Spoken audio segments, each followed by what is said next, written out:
Bulacan.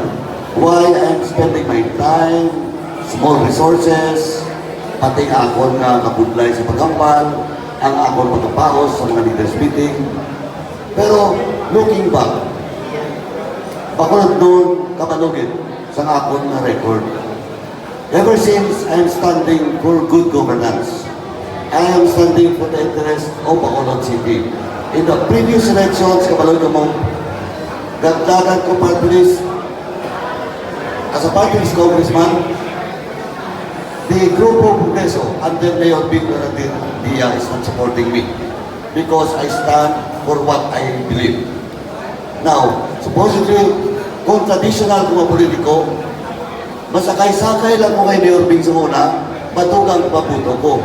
Nagligang eleksyon, kung 80,000, almost 80,000 ang buto ko sa Bacolod City alone, siguro kasi magsubra 100,000 ang buto ko.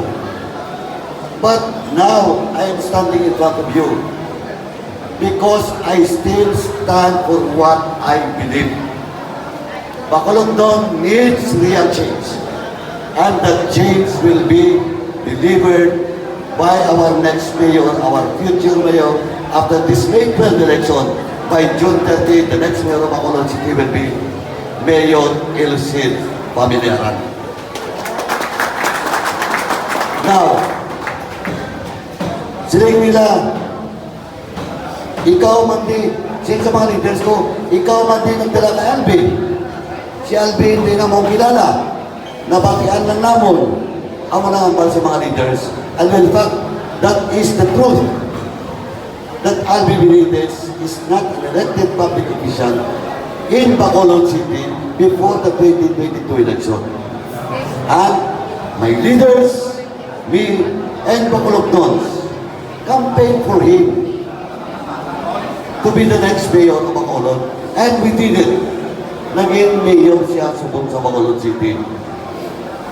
But I have said, as I have said in my previous statements, especially during my Christmas party and my birthday party, once again, I would just like to state it again on record. Pero hindi na ako pagpaik-content. Di ba siya pa-content ko lang? Ako naman content. Di yun, mabukuhan. Hindi ko magpa-content pa. Anyway, just for the record, naghambal ako sa Christmas party ko. My associations or affiliation with anyone, even with my partner mate, my alliance, my friend, and even my family, and even to my boss ends. If the interest of my people, being a true-blooded Bacolodnon, and to my leaders, is being threatened, is being affected. Apektado ang Bacolodnon kagangakon mga leaders sa nang kalatabo mo. That is why may isa galing mga leader na kampal, gaibig. Kagawad niya kong naluoy kami si Imo. Dahil kada eleksyon, may ginatuboy ka. 2022, may ginasuportahan ka, may ginabuligan ka, ginaupod mo kami sa iya. Pagkatapos eleksyon, ikaw kaluluoy. Sila pasang matabo, liwat kay Elcid. For the information of Bacolodnons, I have already talked to Mayor Elcid Familiaran. Kabalo ka mo, kapag pugo ni Mayor Albida, wala akong kapakita sa NGC. I will never